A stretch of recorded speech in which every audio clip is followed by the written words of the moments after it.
Pemirsa, aturan membawa surat tugas untuk naik kereta rel listrik ternyata belum tegas. Masih ada penumpang KRL yang tidak membawa surat tugas dan tidak diperiksa saat masuk stasiun.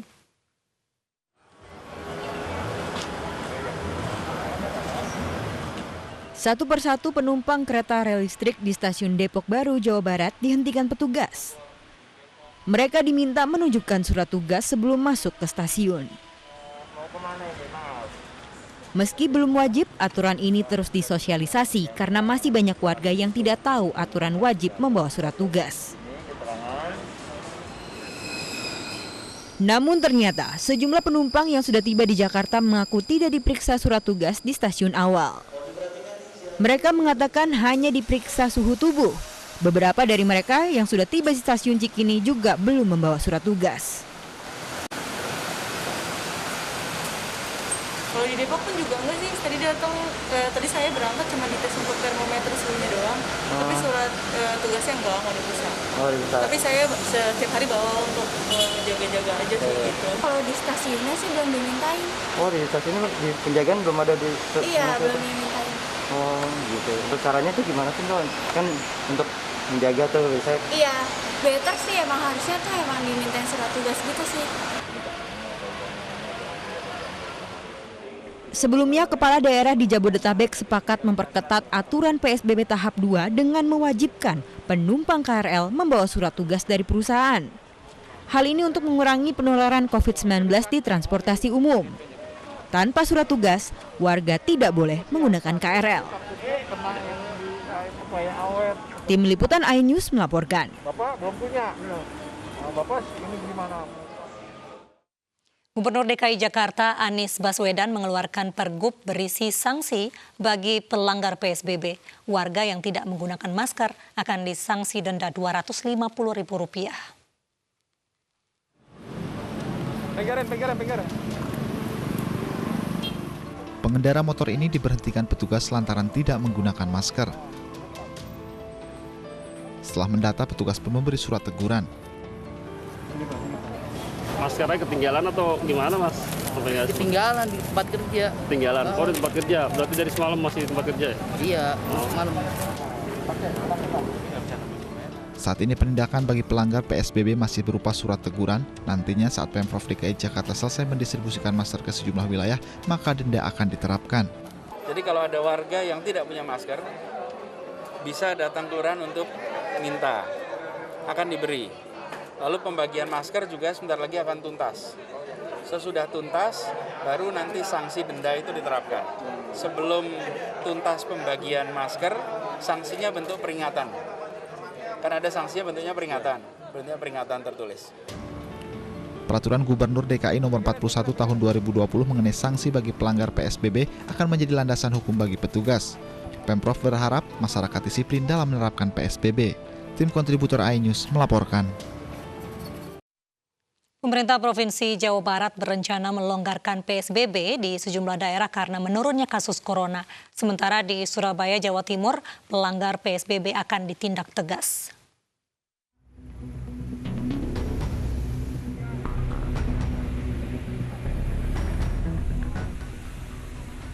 Sepekan pelaksanaan pembatasan sosial berskala besar di Jawa Barat masih terdapat sejumlah pelanggaran.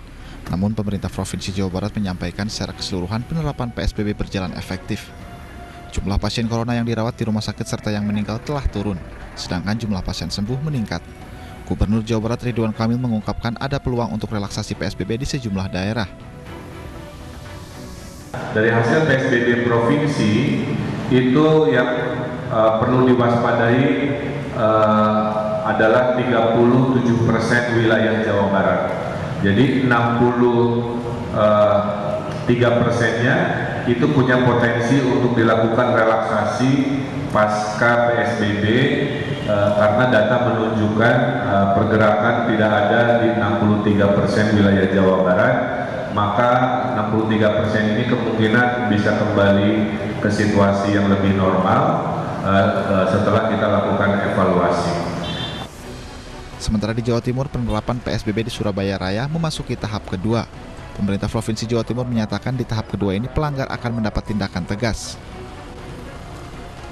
Kita sudah koordinasikan dengan Pak Karo Polda Jatim. Ini sudah firm, itu adalah penindakannya. Kalau memang ada pelanggaran atau ada evakuasi di jam malam, maka mereka bisa dikenakan sanksi 6 bulan tidak bisa memperpanjang SIM-nya dan 6 bulan tidak bisa mendapatkan SKCK. Selain sanksi tegas dalam penerapan PSBB tahap kedua di Surabaya Raya juga tidak diberlakukan lagi jam malam. Namun pengetatan wilayah berlaku selama 24 jam hingga 25 Mei mendatang. Petugas gabungan akan berjaga dan memeriksa setiap warga yang melintas di perbatasan dan juga tempat-tempat umum yang berpotensi ada kerumunan massa. Tim Liputan iNews melaporkan.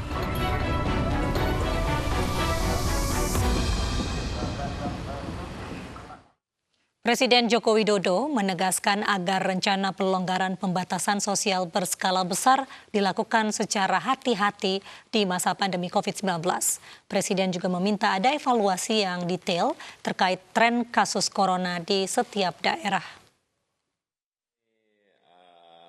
Pelonggaran untuk PSBB agar dilakukan secara hati-hati dan tidak tergesa-gesa. Semuanya didasarkan pada data-data lapangan, pelaksanaan lapangan, sehingga keputusan itu betul-betul sebuah keputusan yang benar.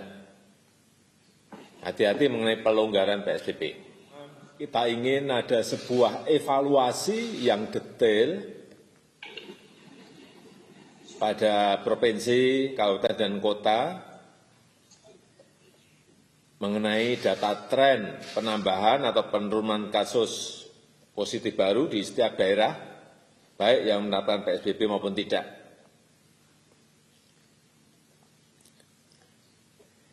Berdasarkan data kasus baru,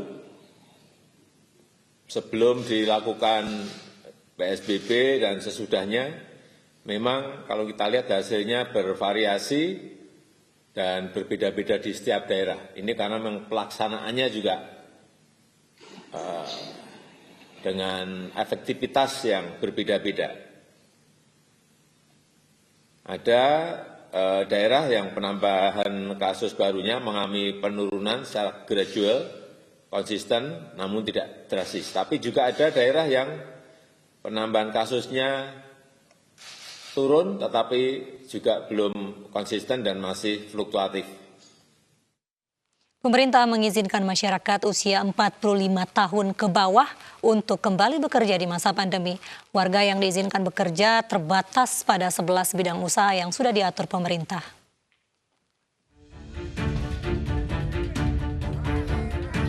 Pemutusan hubungan kerja atau PHK telah terjadi sejak pandemi virus corona di Indonesia. Kementerian Tenaga Kerja mendata hampir 2 juta orang terkena PHK. Guna menekan potensi pemutusan hubungan kerja dampak corona, pemerintah mengizinkan masyarakat usia 45 tahun ke bawah untuk kembali bekerja. Namun, warga yang diizinkan bekerja terbatas pada 11 bidang usaha.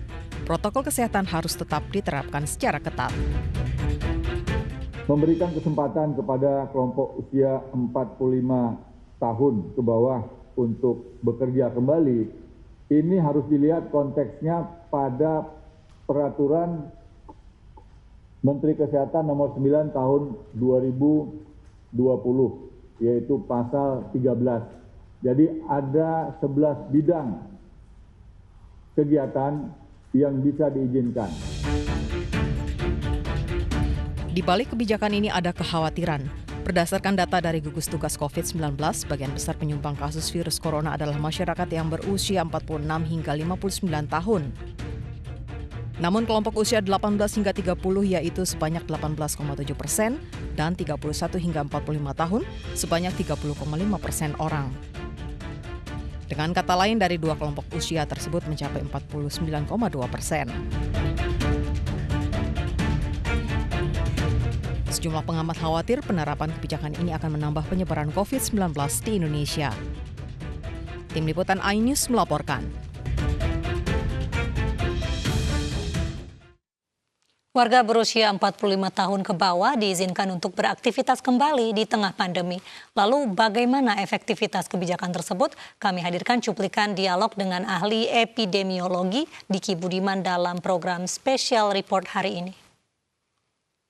Perkantoran yang akan nanti menerapkan kebijakan ini juga mulai memilih mana yang esensial, mana yang tidak. Dan ini akan dipilih juga ke kelompok yang memiliki penyakit komorbiditas, kemudian pada usia itu kan tidak semuanya sehat. Ada juga yang memiliki misalnya terutama untuk obesitas nih, obesitas sudah cenderung dia memiliki penyakit komorbiditas yang akan meningkatkan risiko dia untuk terkena COVID. Kemudian juga tergantung jenis pekerjaan. Kalau misalnya dia katakanlah tenaga kesehatan lah yang berusia di atas atau 50 tahun kan ini berarti kita perlu tetap mempertimbangkan hal-hal lain karena kita juga ada faktor kebutuhan. Jadi faktor esensial dan non esensial ini juga akan penting dilakukan. Selain tentu nanti harus disertai upaya-upaya proteksi. Misalnya di setiap masuk ke perkantoran kita lakukan screening dari mulai suhunya. Kemudian juga tetap kalau di beberapa negara bisa dari sejak di rumah dia sudah melaporkan suhu saya pagi ini sebelum ke kantor sekian. Nah kalau dibatas misalnya di 38 derajat atau dia merasa tidak enak ya sudah harus dipastikan dia tidak boleh bekerja. Jadi ada intinya kebijakan ini sangat realistis ya, sangat realistis karena kita dalam kondisi pandemi ini tidak akan selesai dalam waktu cepat. Kita harus mulai mencari solusi yang sifatnya win-win solution. Nah, tetapi juga kita jangan sampai mengabaikan keselamatan dan upaya pencegahan pada kelompok pekerja ini. Baik, Pak Diki, lantas bagaimana dengan protokol kesehatan yang selama ini sudah diterapkan pemerintah? Apakah perlu ada penambahan ataupun juga perubahan di dalamnya supaya nanti ketika kembali bekerja ini justru tidak menyebarkan virus corona? Ya, memang ini yang harus kita akui bahwa upaya untuk strategi utama di pandemi ini kita masih harus melakukan peningkatan yang sangat masif dan agresif. Salah satunya adalah testing.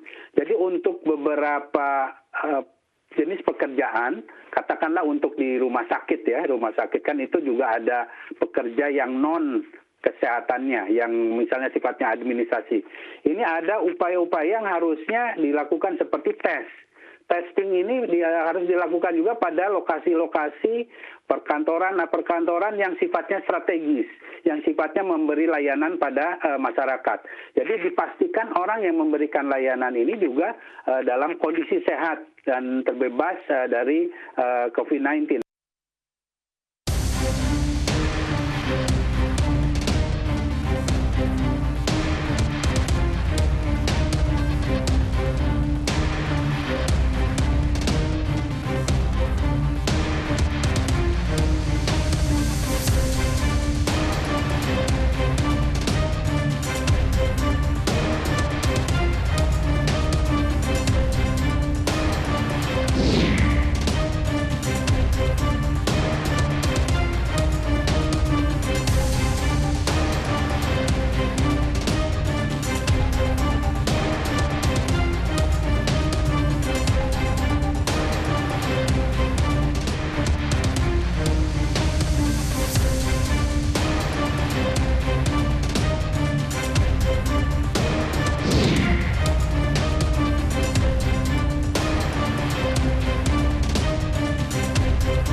Pembagian bantuan langsung tunai di Bima, Nusa Tenggara Barat berakhir ricuh. Kami hadirkan informasi selengkapnya usai jeda berikut.